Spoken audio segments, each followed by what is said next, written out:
John Ford, classic Western director, once said, and I'm paraphrasing here because it may not be exactly this, but he said something along the lines of a good Western isn't about good or bad, it's about consequences. Well, years before the man shot Liberty Valance, there was the man who shot Con Maynor. And that man was Luke Welch, played by none other than Charles Bronson, a U.S. Marshal who shoots first and asks questions later. And he does it for money. Or does he do it for something else? Does he do it is he driven by insecurity and fear? And can a small town waitress, Sally Crane, help him find love while sorting out her own insecurities and fears? As a town, they both feel so lonely and turns on Welsh. He's forced to face his inadequacies and ultimately surrender in order to win the life and love he wants. In Showdown at Boot Hill. This week in Charles Bronson, a highly uncalled for news and pop culture program that revolves around one community of weirdos. Obsession with the late great action star, and this weirdo's name is Eric Todd. I'm joined tonight, of course, by the American badass, Brad Ass, the number one dadass, Crane, and the teenage heartthrob, soon to be married, off the market, ladies, Danny Getz. Sorry. Mhm. I got to tell you guys, before we get into Showdown at Boot Hill, 1958, our oldest movie yet we've done yet. And I think one of the best movies, but we'll get into that. Um, Before I get into that, I want to say that I've been getting some emails from a gentleman by the name of John C. He said he's a comedian for a long time out in LA. And he says he hasn't done comedy in 30 years, but he said he sent me two very long emails. And the stuff in the emails tells me that he really is a listener. And he just recently found us. I mean, he dropped the names Teenage Heartthrob, he dropped the names The American Badass, like he knows the show. And yeah, I'm trying to figure out if he's somebody, but even if he's not, I'm excited about it. And they're very long emails with some very interesting things in it. Some stuff that we've already know, but we haven't talked about on the show, but we talked about on the Facebook page. But some really neat stories. And he told me I could share them on here, but we're gonna have him on as a guest because he has a great story about meeting Charles Bronson. That I believe. Wow. Yeah, it's one of those stories that's too, like, if you were gonna make up a story about meeting him, you wouldn't make it up at a was that like a chip and putt golf place or something? Like not a miniature golf and not like real golf, but in between. And yeah, it's almost like I'm getting emails from myself from I mean, he's talked about seeing Tim Thomerson open for Blue Oyster Cult and doing his so like he knows the bands I like, so whenever he discovered us, he must have listened to everything. And Yeah, he knows the way to your heart with that one. yeah, right. But one of the things that he said, I said, "How did you find us?" And I don't know how he found my email. I must have mentioned it on a program. Yeah, I think it is out there with something. Yeah. I'm going to mention it again because I enjoyed that. It really meant a lot to me. As Eric.Todd 1975 at gmail.com. That's Eric.Todd 1975 at gmail.com. But he said, I said, so how did you find us? He said he liked to listen to a lot of comedy podcasts, but they were getting kind of the same and they were getting old. And he's a fan of Bronson, and he basically searched Charles Bronson. He found ours. He said he said he found others. He said ours is the best. Far superior. Yeah, I like to hear that. but he also said that he likes the way that we respect all the other ones. And so, I mean, he really knows the show and all that. So, but that meant a lot to me because that's kind of what I wanted the show to be. I wanted Charles Bronson to be the centerpiece, but for it to, like, here's a guy who likes stories about showbiz and comedy world and things that are outside the realm of Bronson. So, and then another story, another piece of news I have, which I don't know how much of this I could share, but Bert Kearns and Dwayne Epstein are going to be returning together to discuss Marlon Brando and Lee Marvin. Bert is promoting his new book, which is phenomenal, by the way. Oh, nice. And there's it's getting a lot of press because Marlon Brando's there's a lot that he influenced, and there's a particular I don't want to say too much because I don't know if he's announced it yet, but there's a particular um kind of I would say I would say it's not myth, it's more fact that it is myth, but there's a particular kind of like theory on the Wild One and the characters of Marlon Brando and Lee Marvin that him and Dwayne Epstein are actually going to get together, promote in stores and in places across the country, and they're going to start that on July 8th, but they want to launch that here on This Week in Charles Bronson. So Oh, nice. somewhere between now and July 8th, we're going to have that episode. So it's going to be really interesting. That's all I want to say. I don't think Bert would mind if I said what it was about, but we're going to keep it. And somewhere between now and then, we're going to get that John C on. We're going to find out that I was searching John It's C. John Cena. It's John, yeah, it's John C. Now he's 63, which is like, I'm 48, but like that, I'm really sick. I'm really more like 63, 64. When it like he said, he saw, like That's your seeing, demographic. well, yeah, seeing Blue Oyster Cult with Tim Tom. Oh, it was like they sold out some arenas, so they did a small show the next night as the Soft White Underbelly, which is what they used to do back in the day. Oh, that's And so cool. I love when bands do that. yeah, right. And Tim Thomerson, like they had a comedian. I mean, like I'm totally like I'm totally on I'm totally in that demographic. Um, I'm a strange person. I can talk to 25-year-olds. I can talk to 90-year-olds. Yeah, But we don't let's have a lot of Tim Thomerson concerts going on here in Little Rock. I hadn't seen him show up at Little Rock very often. So Yeah, I don't know what he does nowadays. I think maybe he does a lot of those conventions. There's a guy who I think, even though he had a great career, a lot of his career was in B movies, which, hey, we're talking about a B movie tonight. But Tim Thomerson was really creative and really funny. isn't that Doll Man? Doll Man was the Yeah. one, yeah. And also, was he also in Trancers, those movies, which I think were also Full Moon Productions, I think. But he was kind of like a Jim Carrey before Jim Carrey. I think him and Jim Carrey's both of their Bronson impersonations, they're the best that you can see, but they don't really, to me, like nobody does Bronson right.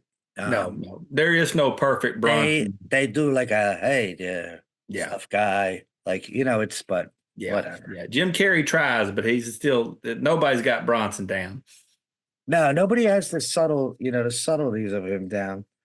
Um, let's talk about this movie. So we're taking a Tim Thomerson B movie. So this is a B movie, but this is kind of a departure um, for what you would probably see at a Western in a drive-in back in the 50s. It's not the bad guy with the black hat, the good guy with the white hat, and the showdown and all that. It's actually a very it's a different kind of story. It has deals a lot with human emotions like fear and with insecurities. Insecurity. Mostly the Bronson's character is insecure about his height. And later on in his career, you hear stories that Bronson was that way when taking roles for movies. So I wonder, I was thinking this was his first starring role. I looked it up. Machine Gun Kelly came out very shortly after, the same year, but this was his first starring role, and I was wondering, I mean, if that was something that bothered him, why did he take this role, you think, because hey, it was his shot for a starring role? Or do you think, and this is my theory, that this movie focused so much on that that he wound up getting the complex from the movie doing that's my theory. I think he did this movie and thought, Oh, like it wasn't something he thought about before this? well, let me tell you this. Not only is he is insecure about his being short and all that, but he doesn't have the Bronson voice. Yeah, he Oh, does not the at all. low. Yeah. He does the soft. You know when Bronson gets serious, like in White Buffalo, that white spike keeps charging me, real as rain. That's how he talks this whole movie. And I'm wondering if he, from what I've read about him, I wonder if he saw this film and thought, I just look like a big sissy, and I don't want to ever do anything like that again. What do you think, All, Brad? all I'm going to say about that is my first thought is this was Bronson's first starring role. So it is interesting that it did feature a theme that he's known for, and that being somewhat insecure about his height, Mm-hmm. and that he also had a chip on his shoulder. But if you think about people who love Bronson, one thing when I read about people who like Bronson, especially going back to his earlier roles, it's not just the tough exterior. It's they also has a little bit of a soul, a little bit of heart that goes with Mm-hmm. him. And that's what I think is so good about this movie is he actually shows that softer side. He's younger. He hasn't developed his, iconic, tough guy exterior yet. I don't know. I haven't thought about it from your perspective that this somehow influenced him later in his insecurity. I just think it was the perfect role at the perfect time for Charles Bronson. Mm-hmm. That's how I see it. Now, I do think it was the perfect role at the time. I think it displays some of his best acting. I think now, after watching it a couple times, it may be in my top five. It is that good. It's that solid of a movie. And a lot of times a movie, for me, the cheaper the production, whether you want to call it a B movie or an indie movie, uh, Programmer. yeah, a lot of time the tighter the story is, and it just, it was packaged and delivered. I have no complaints with this movie whatsoever, except for a couple of times at the very end, he explains because it's the 50s and they want to explain everything to you. Sometimes he'll explain like when I don't want to go to the end right now. But at Okay. the end, That's what I was gonna say. The ending for I know where you're Showdown. going. at I the know where end, you're at the going. end, there's a conversation with John Carradine, and we could have figured that out as I people. know where you're going. Hmm. But I know I do think it's a great, and I do think it's a great role. And I don't, you know what? I want to backtrack a bit. I don't think he watched the movie that day and saw it and said, "Oh, I'm never going to play short again like that." I think down the road, like that was his first starring role, right? And now his second starring role, Machine Gun Kelly, he also plays a little bit of a coward, right? Mhm. So then he found his niche in as a character actor in the '60s, playing playing a tougher, more silent type character. Because now I don't think he says as much in any other film as he does in this movie either. He talks a So lot in this movie. so I think when he found his shtick, for lack of better word, I think he decided like no more films like this. He couldn't be seen like that. Um, but that being said, though, I think there was, and we could talk to Dwayne about this when he's on again. But there was they didn't speak of it in Dirty Dozen, but he was meant to kind of look like the small runt in that one too. But he also was the quiet, tough guy Bronson we grew to know and love. I liked seeing him in this role. I liked seeing him get to act. I liked to see him get sensitive. I couldn't believe how soft spoken he was in some scenes, like when he's buying Mhm. the lotion for the girl. Yeah. He's like, her hands, they're just so rough, and I got a kick out of that. But yet he also got to play tough. Um, but Can we go back? let's Can we go talk. back to 1958 for a second and just talk Sure. about where Bronson was in his career at that time? Right. You think about Bronson and, around when was around 51, 52, and he first started showing up in movies. And, his Hmm. first movie was on set with Gary Cooper, and Right.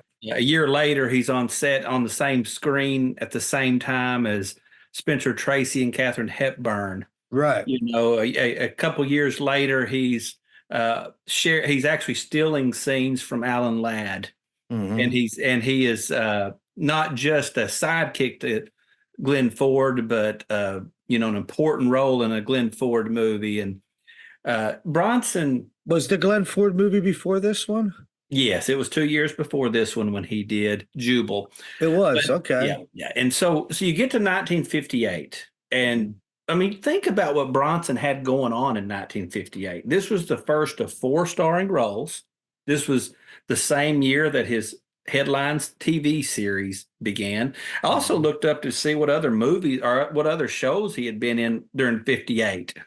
He did episodes of Gunsmoke. He did episodes of um, I can't see it right now in front of me. I've misplaced it somewhere, but he did all kinds of great episodes back in 1958. Let's see, M Squad. I don't know if you've seen this episode of M Squad. He Uh, played Butch Cassidy in the Tales of Wells Fargo. Wells Fargo, Yeah, yes. he was just he had been building up to this, and all of a sudden, and now these weren't big budget movies, but they were starring roles.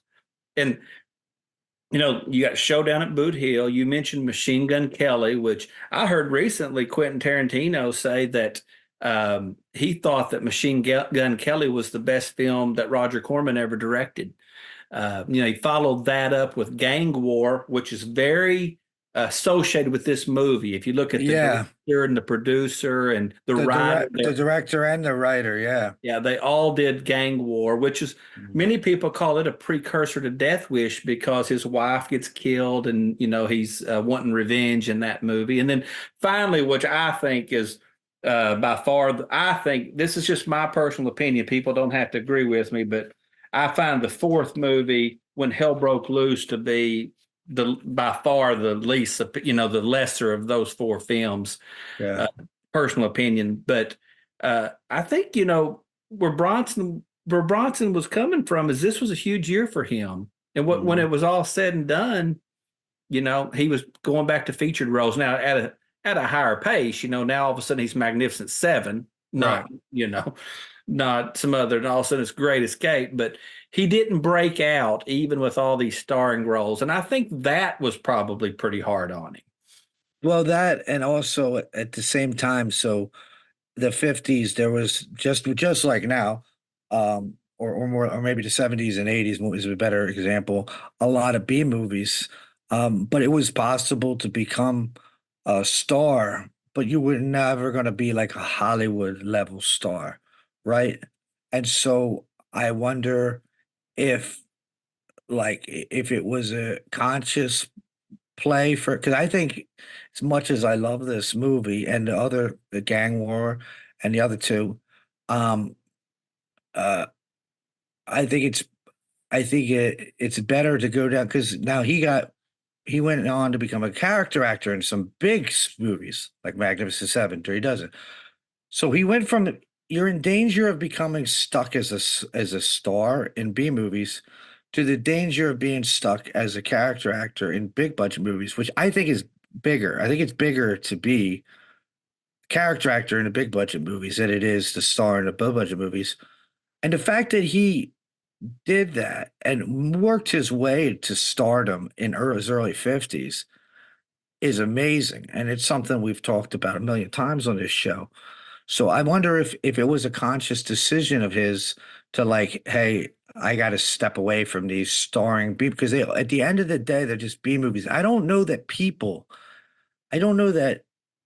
um, audiences knew the term B movie back then. Now people like a B movie because of the camp and the kitsch and all that. These were B movie back then was cheap, but a lot of them were good. A lot of people. I mean, Alan Ladd made a ton of B movies.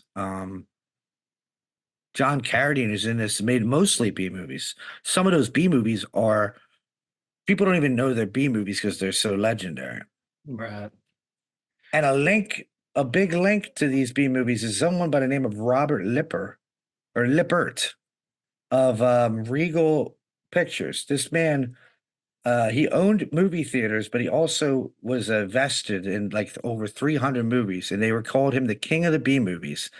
And that's who director Gene Fowler, who was also an editor, um, and writer Louis Vittles worked for a lot, and they would from what I read, they would walk around the sets at the Fox lot, and they knew they were able to use these sets, but they didn't. They would have to come up with a story that they knew they could afford to Mhm. film there, and so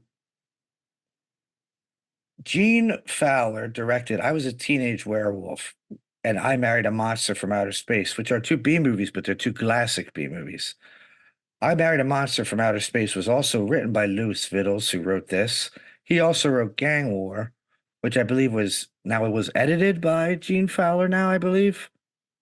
Yeah, Gene Fowler directed Gang War. Oh, he directed Gang War and he edited Run of the Arrow.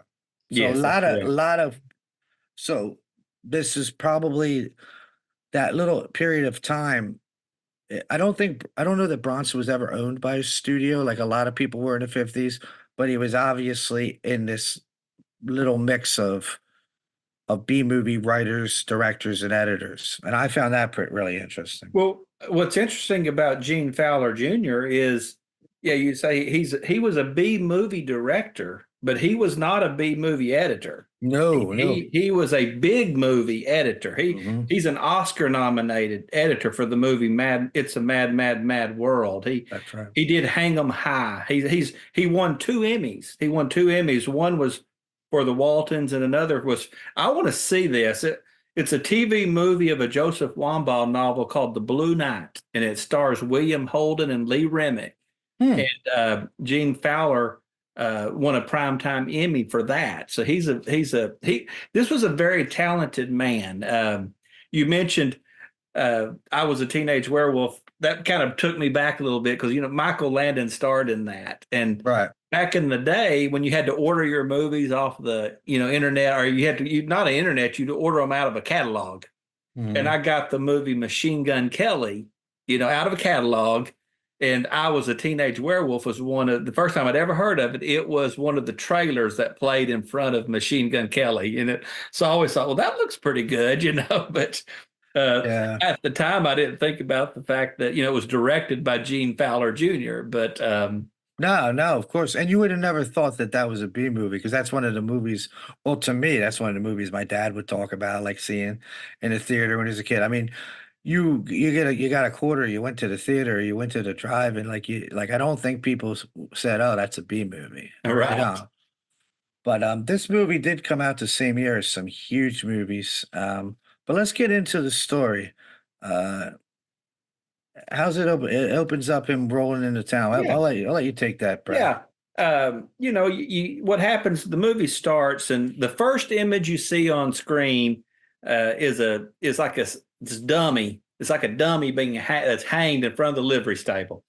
And you find out that we're riding into the town of Mound City, is the name of the town that we're going into. It's Charles Bronson. His character's name's Luke Welsh. You get his name not because he says it, because he brings out his pack and it's got Luke Welsh written on it. You can see immediately that he's got a chip on his shoulder because Right. remember that livery stable guy's trying to talk to him, and Bronson ain't having none of it, And Uh, I thought we were going to get that Bronson the whole movie, and it flips on you. Now, you get it at the beginning, Mhm. but I wrote down when I was kind of describing what I thought about that scene, the opening scene. I just wrote down cool intro of Bronson, Yeah, because after he steps away from the livery stable, the first thing you got music coming up. He steps right into the frame, and it says starring Charles Bronson. It's his yeah, first time he's ever starred in a movie, and then he takes off down the street. The wind's blowing, the music's swelling, and as he's walking, you can see certain characters that are going to have bigger parts in the movie. He walks by the barber, and there's John Carradine in there. yeah, You just get a little bit of glimpse into him, and Bronson keeps walking. And you meet Miss Bonaventura. She's out on the street talking to somebody, and then you got those two cowboys, and they're talking about their rot. What are they doing tonight? They're rot gutting women. They don't have much lives other than drinking and chasing women. But you get all that just as Bronson's walking down the street, and it's a really cool opening scene for Bronson as a star. hmm Definitely. And those are some great characters. Mrs. Bonaventure, like you said, and so you get some of those, you get a lot of the Western film tropes. Like, you got the shifty guys that are just gonna drink and chase the women. You get John Carradine as the barber slash undertaker slash doctor Slash preacher. slash preacher, yeah. You get the Yeah. wise Mexican woman, which, Yeah. is Yeah. like, and Yeah. it's just but it you get a lot of those tropes, but you don't. But you also you get like a story that's really different at the same time. Hmm. And Hmm. then I guess from there, does he He wander? walks. Does he He goes wander right in? into the hotel at that point. Yeah, Whenever that's right. he And goes right into the hotel, and of course, it's one of those old deals where the hotel and restaurant are connected. It's like right. people stay there, they can just go downstairs and eat, and so he walks up, and the first thing he does is start looking at that register. And Mm-hmm. about the time he's looking at the register, you hear Con Maynor. You hear his big, loud. I wrote it down as that you could tell immediately that he was loud, brash, and vulgar Mm-hmm. immediately because he's making plays on Sally Crane, which, as Mm-hmm. you notice, this has to be a special move with the name Crane involved. Yeah. But you immediately know who's Bronson's there to see because you can hear him, and it's Mhm. it's it's not an attractive sound. He's making kind of lewd comments and things like that, and so that's when Bronson walks in and confronts him right off the bat. What do Yeah. you think about that scene? I like it. I like that it got right to the point. I liked he was loud and obnoxious. It was kind of like they kind of made it like you wouldn't really care that he got killed, but you also kind of like you could also see how he was a little bit like likable. I guess he was spending money. So I Hmm. think the town like they were like kind of at odds. They like kind of Hmm. liked the guy, and Right. I understand that. I've known characters like that. It's like, well, I could Yeah. shoot this guy, but it sure is a lot of fun. Well, what I liked about one of the things I like about these types of, but I think Showdown at Boot Hill's an hour and 12 minutes long. Yes, I And love that. so Yep. Bronson has that really cool introduction as he's walking down the main street there. 5 minutes in, we're already at the scene that sets the entire movie in motion. Right. And look, people may kill me for saying this. I love traditional westerns. That's my Yeah. favorite. Now, Mhm. I do watch spaghetti westerns and I enjoy them as well, but I really love traditional westerns. Oh And yeah, so me too. Yeah. when I It's- first saw Bronson in this role, I loved seeing him being that man that fulfilled all these Western tropes that you were talking about yeah. here. So 5 minutes in, we've got a gunfight about to Mhm. happen. Two men facing each other off, and this guy's not going to go in willingly. So Bronson's trying. Bronson tells him, "Look, you go for your gun because you wouldn't get this chance with the hangman. So the only chance you have is to go for your gun." And so you Mhm. have that really cool, awesome setup to the first gunfight.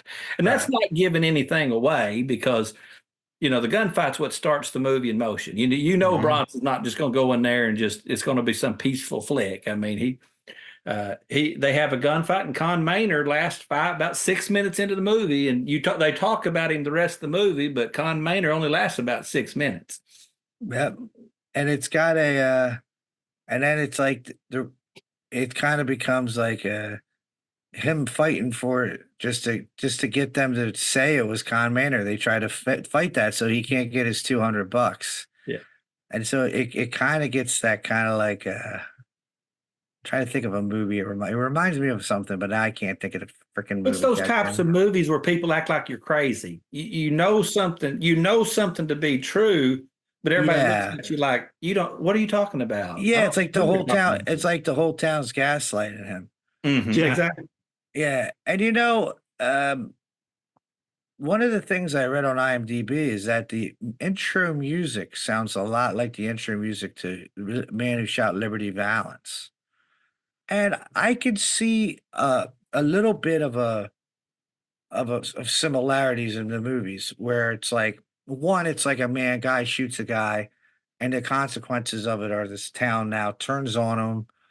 Uh, they're more turned cold to him. Like they're not really out to kill him, except Right. for that one guy. And then the man who shot Liberty Valance, it's like he finally gets the nerve to shoot Liberty Valance, and now it's like kind of drives him a little bit crazy. So Right. I can see how they might have had how there's like some similarities there. Yeah.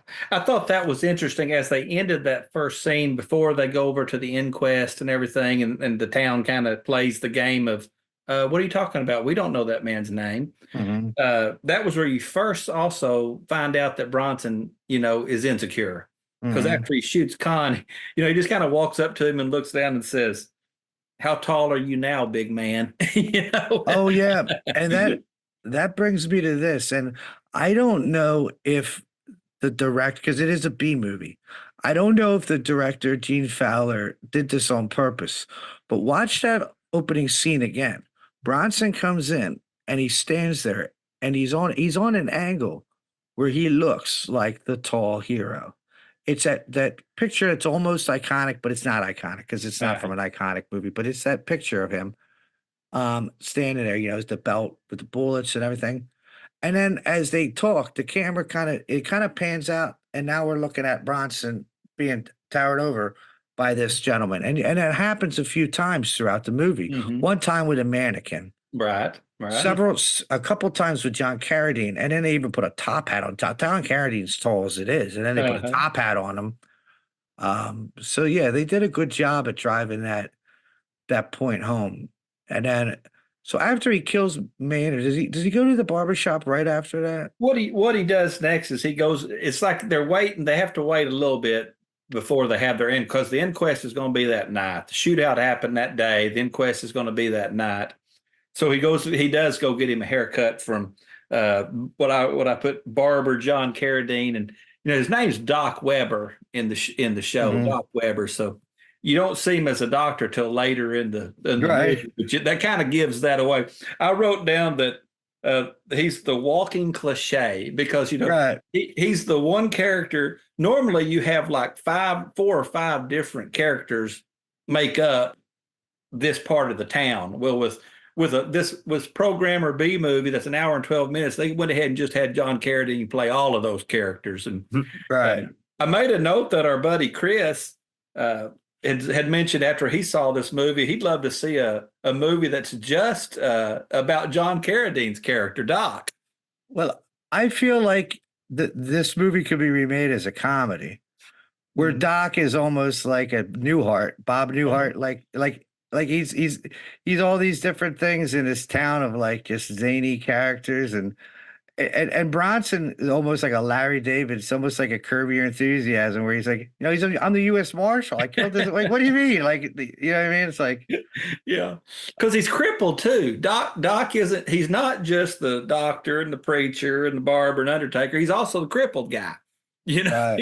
He's also crippled in the movie. So he was watching a gunfight when he was younger and took a shot to the leg, so he limps the whole movie too. So Now, John Carradine was 52 in that movie. I think he was supposed to be playing older. yeah, Um, Carol Matthew played Sally's mom. She was only 9 years older than her in real life. And I kind of could tell that. I was watching the movie. I'm like, that's her mom. right. And now Sally was played by Fintan Myler, an interesting name, but she was Irish actress. She only made 4 movies. This was her last. Right. She was Miss Ireland, 1950. And she did some TV and stuff like that. Mhm. But she was kind of I don't know, she kind of got on my nerves a little bit. Well, you got to kind of think about it. I don't know. It sounds like you probably did like me, and you kind of looked down the kind of the cast list and looked at Yeah. what other people had done. And Oh yeah. to be honest with you, you had Bronson, and then you Mhm. had Carradine, and then you tell me if I could be missing somebody, but you tell me it seems like pretty much everyone else was TV people. People had been quite a Yeah. few TV Well, credits. TV and B movies. That's So right. Sally's mom, Carol Matthews, she seems to be bouncing around in that world of that Lippert guy. Mhm. Who, if you look him up, he was involved in he was involved in Hammer films at some point too. Hmm. But all just give it just money. But he was the big cigar. Hmm. He was born an orphan. He was adopted by a family, born Right. poor, opened up his own movie theaters. He started one of the first grindhouses where they would play. I didn't even know this, but the reason they're called grindhouses is they would just play movie after movie, grind a grind, like a grind, 24 hours a day. You could pay one fee and go in and stay as long as you want. Some people would go in there to sleep that were homeless or whatever. They'd get a Right. quarter, pay to, go take a nap. But, I didn't know that. I didn't know that's why they were called grindhouses. I Right. actually honestly didn't know. But, but yeah, there's really nobody that really I didn't find anything very interesting about Oh, anybody except that she was Miss Ireland and, of course, John Carradine, right. He's a Right. Shakespearean trained actor who was in mostly B movies, but of course, when I was reading that, I was like, "Oh, I would never thought of a lot of those Dracula movies and stuff as B movies." Because to me, they were like top movies when I was a kid. When they were on TV, that was classic film to me. Well, I just kind of looked through his credits. He has 354 credits on IMDb, and Mhm. I think it's true. He says that he's been more in more movies than anybody else. Yeah. John Carradine says that, and I think it's true. But I just kind of was looking at some of the things I found interesting. White Buffalo. Of course, anything that was involved with Bronson stood out Yeah. to me. But he was in the White Buffalo. Wasn't I he an did. Undertaker or something in that? I Or think he might have been. I had to go back and look at that. I was actually trying to think of what his character was in that yeah. movie, but don't put me on the spot. I might be wrong. Well, we're allowed to be wrong. We're not Yeah. experts. I We did. might have I said we did. were experts early on, but we got to change Right, that. right. I did note that he was in some movies like, you mentioned B movies, but he was. I did want to throw out Ryan Voss. He does say that he was a very underrated Dracula, and he was in four Oh Dracula yeah. movies. But not only was he in those kinds of movies, he was in Stagecoach. The Mhm. John Ford classic that really made John Wayne a star. Stagecoach. He was in movies like that. He played Aaron in the Ten Commandments. he Yeah. he was in movies like Johnny Guitar and Lily Munster was in the Ten yeah, Commandments. yeah. I mean, it's funny when you look at his filmography. You're right. He did a lot of, vampire hookers and movies like Mhm. that, but he was in some classics too, like The Grapes of Wrath. Right. He was in The Grapes of Wrath. He was in some classic movies but he's probably most well known for his more B movies, his horror movies, that type of thing. But Now this film, I forgot to write this down, but I was reading it at my son's jujitsu because I was wondering, I was thinking to myself, this has to be a drive-in film, and they had to team it up with something in the drive-ins, and they re-released it again later on in that year with something called I'm trying to find it here, Harry Black and the Tiger. And this is a hunt for a ferocious tiger terrorizing an Indian village, meaning like Indian. And there's a Stuart Granger's in it, Barbara Rush. I've heard of her. And then Mhm. there's I.S. Johar as Bapu. So, Right. so I mean, that would have been a fun that would have been a fun double feature. A little strange though. It was like one of those like adventure type films and a western. I thought I was gonna find that uh double billed with Machine Gun Kelly or something, but no. Right. Well, I actually, Sally, you mentioned Sally. I called her the virginal love interest when I was just kind of Mhm. making little side notes about the different characters. And so she had even less to do than Bronson. You know what I'm Mhm. saying? They basically gave Bronson, he's the tough guy. He's got a chip on his shoulder. We're going to make you insecure. And so Mhm. Bronson worked really well off of that. She was probably given less to work with, which is basically you're the closed off because you mentioned her mother, uh, Jill, played by Carol Matthews. Her mother's, basically the madam or prostitute over at the saloon. Right. But Sally, she's grown up around leering men and stuff, and she's completely retreated away from that. She Right. basically lives a life of loneliness and seclusion And you can tell when Bronson's character shows up, and actually, you mentioned earlier how Bronson has not only his toughness and his ability with the gun, he's also speaks soft to her. That's one of Right. the things I love about the movie is that uh, we don't get to see Bronson do that very much. You mentioned the hand cream earlier. When he goes and gets her that hand cream, and all of a sudden he's not the tough, hard-nosed bounty hunter. He's just or bounty, the bounty hunter. He's just like, hey, your hands are rough. You need this, Right. and you kind of buy that when he's telling it to her. You know what I'm saying? Uh, Right. that's one of the things I love about this movie. It's got multiple scenes, and they are between Bronson and Sally, where he gets soft, and all of a sudden, he's not the tough guy. I like that about him. I like I'm about the gonna get movie. Megan. I'm gonna get Megan Getz some hand cream for her wedding or gift. Have you been shaking her hands and they've been too soft or been too hard or Can what? you imagine nowadays being like your hands are so rough? He says a woman's Yeah. hands aren't supposed to be rough. And this place you live in, like like yo, dude, like where do you Whoa, your life sucks. you're a little forward here, but Mhm. it was a different time, as they say. Right. So what happens next in the film, Brad? Well, Before I get into some TV shows and songs that were I think the main thing I want to kind of go there is basically once Con Manor is shot, they go to the inquest and the people refuse to identify him. The rest of the movie is really a couple of elements. One, it's Bronson's character trying to go around and figure out a way to prove that Con Manor is Con Manor, that's Con Manor, because he wants to collect his $200. I mean, right. but he killed the guy who was wanted dead or alive, and he wants to collect his $200. And then the other side of that is the cowboys that were sitting around worrying about rot gutting women. They go tell Con Manor's brother, "Hey, this guy Right. came in, shot your brother. He's trying to collect his $200." And the brother's like, "Okay, he ain't getting. They want to. The town wants to put him in, basically bury him with no name." And the brother's Mhm. like, my brother's not going down like that. So now Right. you've got the brother coming in, and he's wanting to get vengeance on Bronson. So that's really what you have going on with the rest of the movie is Bronson trying to prove who Maynard is. You've got the brother, that potential conflict is on its way to town. And then you've got Bronson developing a relationship with Sally. Right. Two lonely people that Bronson hides his behind a gun.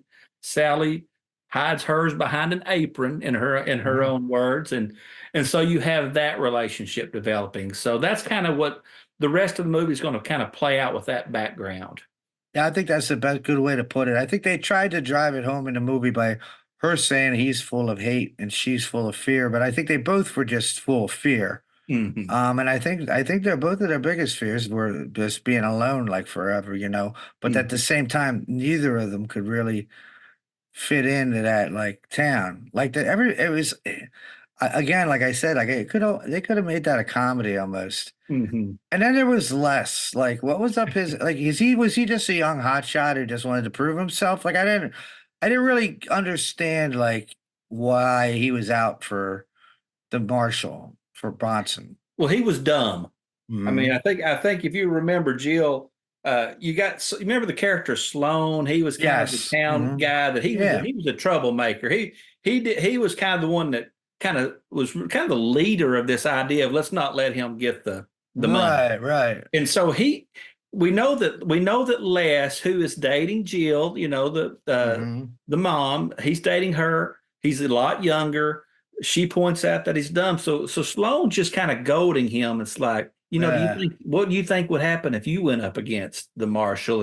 And Les, of course, the first thing he does is a trick. He throws something. Yeah. Look Yeah. how quick I am. You think you can beat me? And a little bit later, Bronson, because really nobody cares about Sally except Right. Bronson. And Bronson goes to Jill, Sally's mom, and says, "Look, I think you and I are the only people that care what happens to her." But Right. you remember Sloan sitting there with Les, and the whole time Bronson's kind of off in the corner talking to Jill. He's goading. Wonder what they're talking about over there. Hmm. You gonna sit here and Next thing you know, Les, because he's dumb, Right. he's jealous, he's been drinking.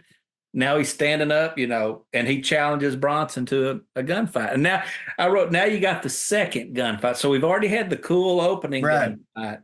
Now you got the dumb, arrogant moron that's Mm-hmm. going to challenge Bronson, Right. because he's jealous and drunk. And And then so, he gets shot, but he doesn't die. right. And what I love is and stop me if I'm jumping too far ahead, or don't stop me or whatever, or just go over what I missed. But I liked his character when later on there's like a bunch of a mob coming for Bronson, and he hears a gunshot. He just sits up in bed, Yeah. and there's a look on his face, like even though he's all banged up with a thing, like Yeah. yeah, this is what I live for. He's Like supposed to be he's supposed to be like out on the drugs. uh They've medicated him after because he's got the injuries and stuff. Bronson shot him twice. right. You watch the scene, he shoots him in the hand and then I guess the shoulder based on the bandage. And But his girlfriend says, "Why didn't you kill him?" yeah, because there was no bounty on him. But that was the whole town though. Like not only were Charles Bronson and Sally's characters lonely, but they're also like they were like only decent people where everybody was so selfish kind of in that town, Mhm. except for maybe John Carey. But who the hell knows what his deal was? Yeah, he was an interesting character because you have that one scene where he just finished nailing down the coffin and Bronson comes to talk to him and he doesn't really want to tell Bronson exactly what's going on, so he kind of starts hinting at Bronson says, well, what do you know about this? He goes, well, I don't know about that, and I also don't know about this his brother who was been told about the bad the bad Yeah, news, yeah, and so who might be on his way. He's kind of just hinting at him, and because the whole town at that point, everybody's being pressured to not give anything away to right. Bronson's character. But I don't feel like the town posed any threat to him, except for maybe like less, a little Mhm. bit. Yeah. So it's an interesting story in that sense. Like it wasn't like he was nonstop fighting people. No, no. And ultimately the fight was with himself, which is, I mean, it was a very, again, we're getting into like therapy here on This Week in Charles Well, it was Bronson. almost like they were just playing a game at first. It's like the game of not let the bounty Yeah. hunter know who it is. But Hmm. as you know, that game eventually, goes too far. And you've got the character you mentioned, Les, who isn't smart, and so all he needs is a little goading. And then you got the two cowboys that they stay drunk all the time, and so they got to have something to do. So they're the ones that wants to get the brother involved, and the emotions eventually goes from playing a game just to keep him from collecting his bounty to like Hmm. serious consequences. You know, Right. and how often does that kind of stuff happen in the real world where something starts out, it's not that big of a deal, but Hmm. just you get more people involved, you get more, the mob mentality is what I call, because eventually a mob of men come after Bronson. Right. You know, Exactly. Yeah. The mob mentality is one of the worst things that you ever hear about. You can watch the news and see it. When you can almost count on when something bad happens that there's a mob mentality involved. Because Hmm. people are on their own, people won't do a lot of things. But get a Right. few heads together. In this case, you ended up with a mob of people against Bronson's character. Right. And it ultimately led to some pretty bad consequences in that town. Things that even they did not have any intention of happening, but it led to that anyway. So, One of my favorite Western tropes, and it's a romance movie trope. So I guess it's more of a romance movie trope because I think I've seen it outside the Western, is the tree that they meet under. the Up on ugly the tree top at of the this hill. one. Yeah. I like that. I like how they always like kind of met under that tree. And Yeah, I think I called that the ugly tree. Let's see if I can find my notes on here there. But Bronson first sees her. He's at the cemetery. He's trying to figure out what he's going to do, and it's her day off, and he just walks out of the cemetery, and there she's sitting at the bottom of this extremely ugly tree on a hillside, and he goes up and talks to her. I think is that when he asked her to the dance. yeah, Wait, yes. Wait, was I that at think the it tree? is. Yes. I think he gave her the lotion too. She had given him. She thanked him for the hand cream because he'd given that to her in her room. And then she thanked him for the hand cream, and that's when he had overheard them talking about the dance. And I was surprised. I remember the first time I saw the movie that Bronson's character would ask her to that dance because the town seemed to hate him, Right. And And he did it like he didn't seem to go in there like a badass. He kind of seemed surprised that they weren't welcoming to him, which was yeah, strange to me. yeah. They And were then when all dancing and having a good time, and then all of a sudden the music, everybody was having fun, drinking their punch, and Bronson and Sally walked in, and they started dancing. If you notice, they were kind of taking up a lot of the room and the dance Mhm. floor. Yeah. Next thing you know, the music had stopped, and they were kind of lost. I remember Sally; she was just so happy to be there dancing with somebody. Her eyes Yeah, were her eyes were closed, closed. Yeah. and then she looked up, and everybody had stopped and was staring at them. It'd be funny if she just turned like real ratchet there and just be like, "You don't like my man?" If he was to pop on the radio around that time, he could have sang to Sally "Dream." All I got to do is dream by the Everly Brothers. Or also in the top 10 was Witch Doctor by David Seville, who would become the Mhm. David of Alvin and the Chipmunks. So this was the first starring role of Charles Bronson in 1958 was the first appearance of what would become the Chipmunks in the Witch Doctor song. Ooh ooh ting tang walla walla bing bang. Ooh ting tang walla walla bing bang. There we go. That is that song. You're right. And I was like 1958 because I'm really into rock and roll. I'm like, where's the fucking rock and roll? And I looked and all that stuff that I grew up on the oldies station, Chuck Berry, Jerry Lee Lewis, Buddy Holly, that was all way down in the 30s. It was all novelty songs. Um, Lollipop or something was Shaboom, like all these novelty type songs were in the top 20, 25, so Mhm. 1958. Yeah, yeah. Danny and the Juniors. I like them. I think they're from South Philly. Get a job.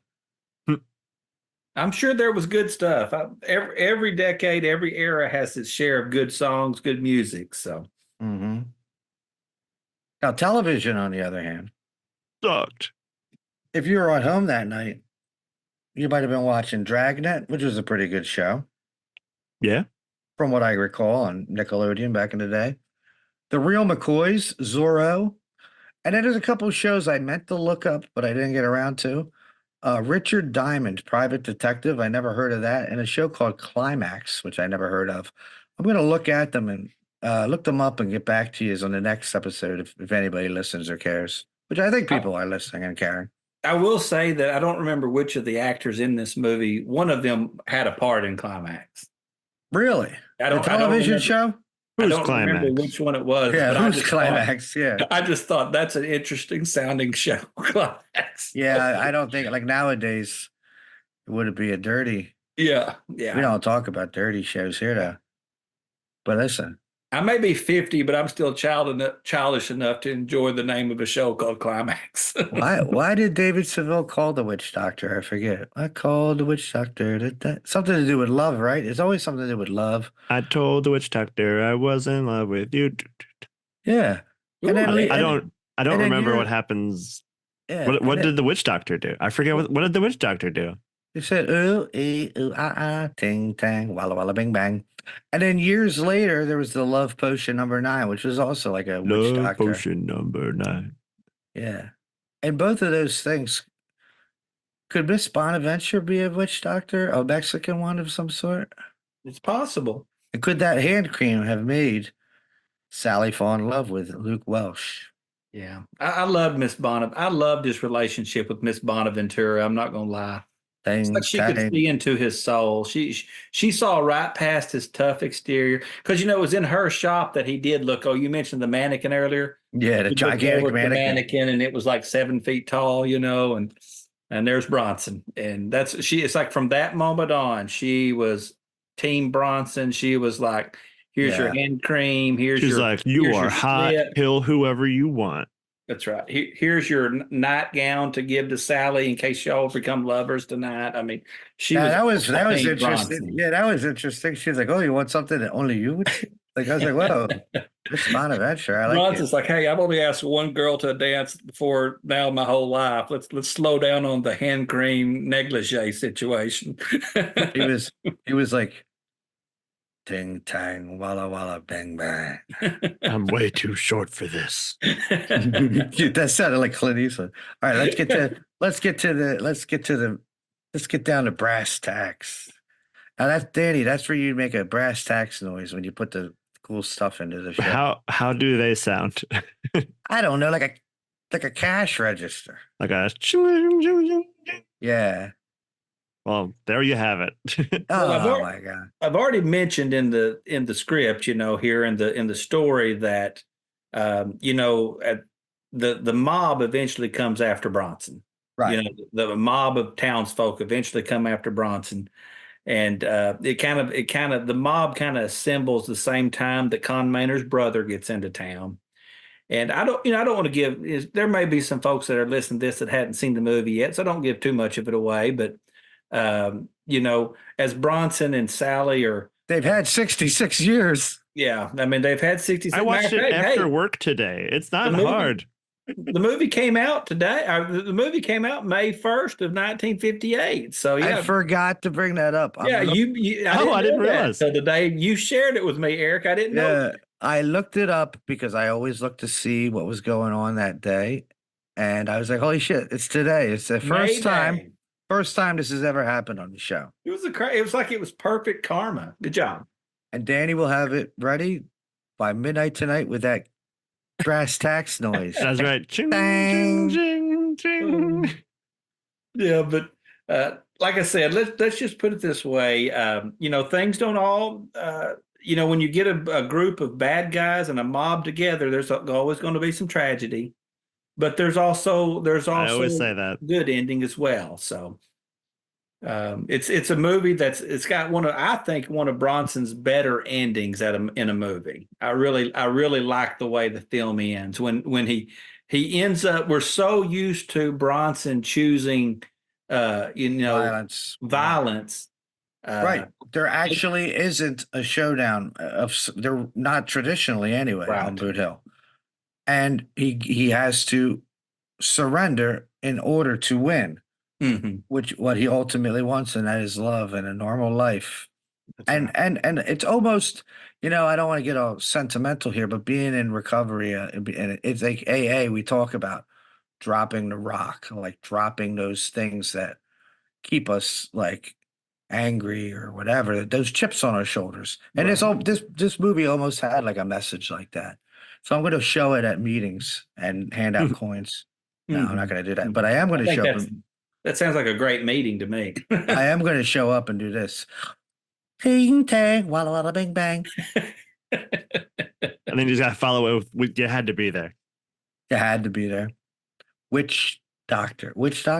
And you know what else? Volare was out. Volare. Whoa, whoa. In the movie theaters, 1958. Gigi, South Pacific, and oh God, Vertigo.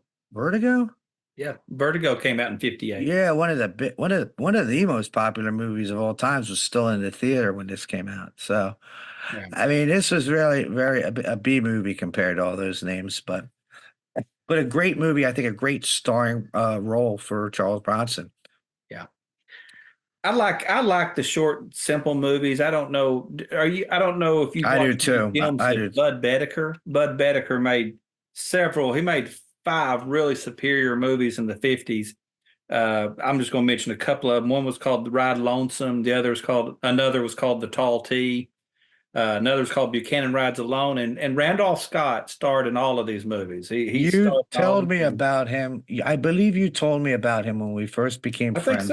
I think so. I'm writing this down right now, and I'm going to look at it, watch them. Bud Bedecker's his name, and these are all 80 minutes or less movies, all of them. But the Randolph Scott's the constant; he's the star. But one will have James Coburn will be part of the movie. Another one will have different people like Richard Boone was a co-star in one of these. I mean, we're talking about top-notch supporting actors with him as well.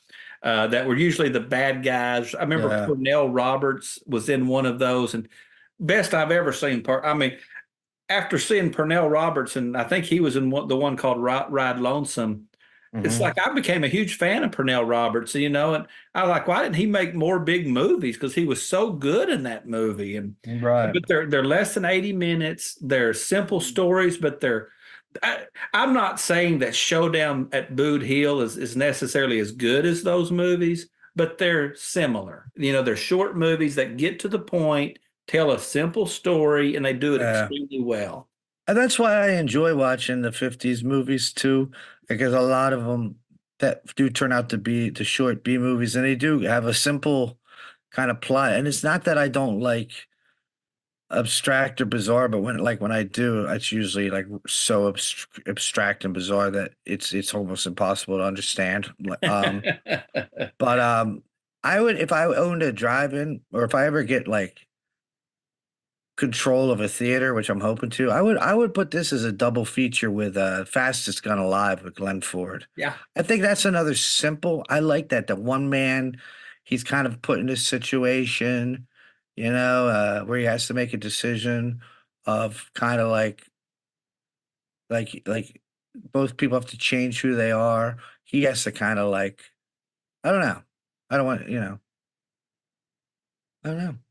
What Right. did you think, Danny? What is your final thoughts on Showdown at Boot Hill? I Yeah, I really enjoyed this one. It just kind of shows up, does what it's supposed to do, and leaves. It's yeah, a exactly. super engaging story and doesn't really overstay its welcome in any part. It was really fun. Right. And Brad, you pretty much said the same thing, and I think I feel the same. I think this is it's definitely in my top 10 Bronson films now. It's funny because I kind of didn't watch it for a while because for some weird reason I had it lumped in my head as one of those things that they put together from a couple episodes of a TV show. Yeah. I was confused. And then when you told me what it was, and I was like, oh, wait, I'm thinking of Meanest Men of the West or Right. something. So I'm glad I was able to see it. I was able to watch it on YouTube. I'll have to get the DVD. But and I finally saw it today. I watched it black and white because there we go. Because that You see the color, tree? there you go. See the tree, how big it's grown. But friends, it hasn't been too long. It wasn't big. That was a few years later, I think. Yeah. Bobby Goldsboro, honey.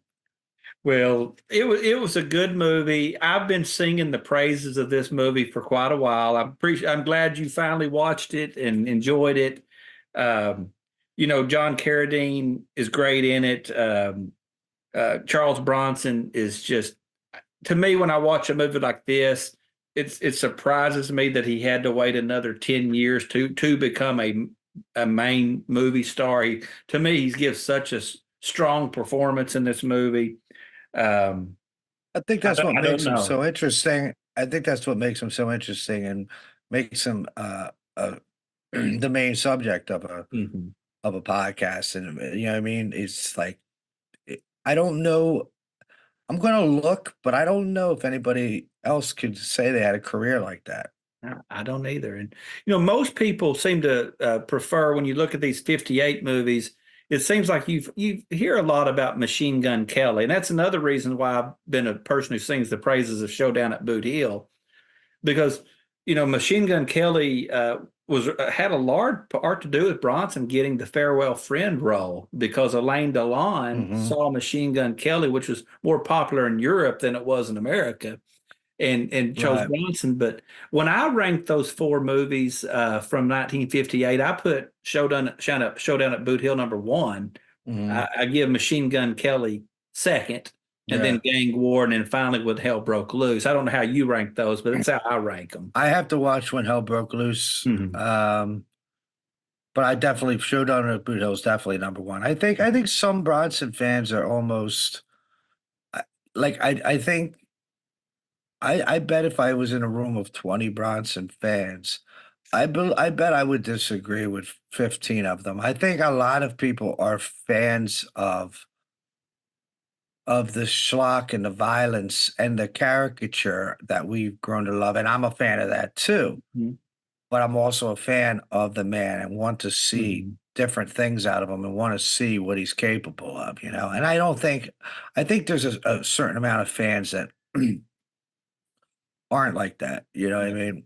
This So, is and about as far away from Kenjite and right. those kinds of movies you can get. This is like watching an old, Gary Cooper, you Mhm. West. You know what I'm saying? This is more in that vein. What we're And that's what talking I about. think is great about this show is that Mhm. I look at our numbers and I honestly really don't care. Like I see that Death Hunt, Evil That Meant to, and of course, Interview with like someone like Jan Gamboyd are like through the roof, where this one might sit there at like 50 Right. listens. But we're still going to do these episodes because this is what we enjoy. We enjoy talking about all of them. I think it's also to put a plug out there for Scott White. I think that's what's interesting about his Charles Bronson podcast too, is he'll do man on the camera. Hmm. I think he's even done other episodes that he's been on a TV and stuff like that. So Right. He'll do a TV episode of yeah, one of his. Mhm. that's what I'm saying. Yeah, he did man on the camera, and I think he Yeah. might have even done oh God, maybe one of the oh, I forget what it's called. You know, there was those ones that were called like Playhouse Hmm. 9064 or Yeah. something like that. Yeah. Yeah. Yeah. I think he did one of those, which I'd like to do one. I watched one not that long ago where he plays an immigrant who's trying to get citizenship. It was called the DuPont Cavalcade of Stars. Uh-huh. And it was amazing. I thought it was one of some of his best acting. And the woman he was in it with is alive, and she's like 94. I sent her like an email, or I sent somebody an email. I'm not going to hear back. Right. Well, I would like for a few people, if there are people that only know Bronson from his uh 80s movies and the later 70s movies and that type of thing, this is the kind of movie that's so different than those that I'd like for more people to hear about a Yeah. Showdown at Boot Hill And I or think more people will. I think Mhm. because of our show and because of other shows out there. But you know, ours is the best. That's why we have Burt Kearns and Dwayne Epstein coming up soon. That's why me and Danny Getz got a super giant comedy show June 22nd in Langhorne, Pennsylvania, Yes, uh, sir. with Oh, I his wish I could be there.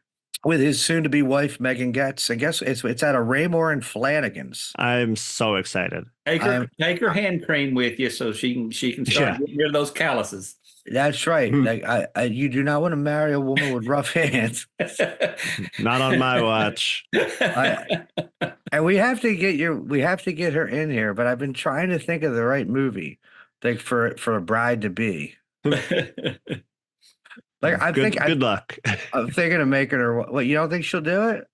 Oh no, I think Uh, she'll absolutely do it. Finding an I appropriate one. well, I don't know if I want to like make her hair stand on end because one of the big reasons of this show too was I also thought like when I was thinking about movies like Kinjatan and stuff like that, I thought it would be very interesting to get a younger person's take on some of these real more Mhm. problematic films and all that. But I also at the same time really like Meg like a lot, and I don't want to like offend her. Well, I made a note about veteran actor John Carradine starring in one of his 354 credits was on the TV series Emergency. I don't know if you remember Mhm. that one or not, but I watch it in the morning sometimes. It well, used to be. Stacy, that's like one of her favorite series of all time. Mhm. It's that series because she started as an EMT and paramedic, and they would be sitting in the firehouse, waiting to possibly get called out or stuff, and they'd be watching the emergency series and things like that. They Mhm. felt a real kinship with those people. So, and Yeah. Carradine, they might have seen Carradine on one of those episodes. Yeah. When my job wasn't as busy as it is right now, I would put on like retro TV or cozy TV, and that was one of the shows, and I wouldn't really be able to pay attention to the shows, but I would just be on the phone and I with a client or something, look over and be like, "Oh, John P. Ryan," or "Oh, look at that." That's right. Yeah, I love that kind of shit. You know what I mean? Yeah. But listen, guys, enough is enough. It's time to go. I gotta Turn get out the lights. turn out the lights. The party's over. Listen to that. Wow. The only thing we didn't touch on it because I couldn't find it. I tried googling it. I wanted to know more about the song that was like the theme of the movie, like it was a love song. It says in the beginning. I'm gonna look that up, and we'll do a whole episode on that. There we go. We'll have to get we'll have to do a Bronson love song specials. Yeah. Yeah, well, we could do the Bandom theme. Yeah. There you go. Jill sings in Menudo 3. Surely Twinkie / Lola has to have something good going on for That's the one. That's the one. Get Meg to watch that. We're gonna do that with Meg. All right. All right. Fuck enough of this. You've been listening to This Week in Charles Bronson, the highly uncalled for news and you know what? Fuck it. Pop culture. Blah blah blah. Ooh, ee, ooh, ah, ah, ting, tang, walla, walla, bing, bang. Ooh, ee, ooh, ah, ah, ting, tang, walla, walla, bing, bang. Turn out the lights. Brass tacks noise. The party's over. Oh, man. We're going to have Brad, you're going to sing that whole episode when we do it. I'm just gonna loop that in the final. It's right. been fun, guys. All right. All right. So long. Bye, guys. See you in Bronson World.